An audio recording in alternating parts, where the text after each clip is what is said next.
जिसकी मूर्ति आज इस गांव में लगाकर ये संदेश देने का काम किया है कि इन महापुरुषों को, इन महान मूर्तियों को आज लोग भूलते जा रहे हैं।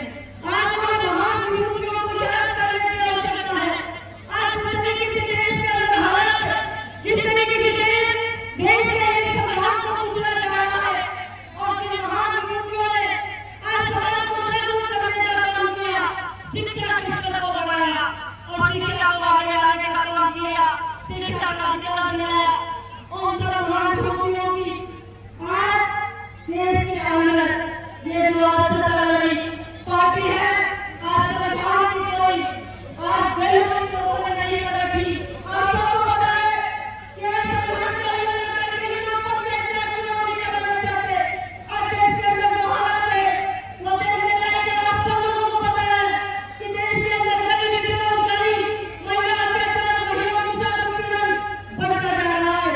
लेकिन आज देश के अंदर जो मोदी सरकार है वो किस तरीके का काम कर रही है।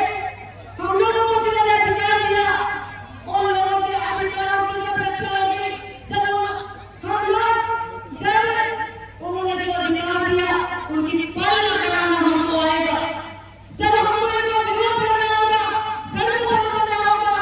आज जिस तरीके से जो समस्या है ये देखने को मिल रहा है कि हम इस संविधान को बचाएंगे, हम संविधान को बचाएंगे और हम रक्षा करेंगे इस मानव जाति की, और हम रक्षा करेंगे उन सभी पीड़ित लोगों की जिन लोगों ने आज इस देश की लड़ाई लड़ी।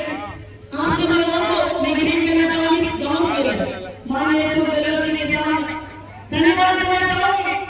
इस गांव के अंदर जो भी माना पिछले 5 सालों के अंदर गांव को सब कुछ मिला।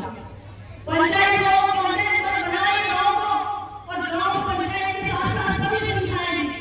लेकिन जैसे भाजपा की सरकार आई, पंचायत को खत्म कर दिया। लेकिन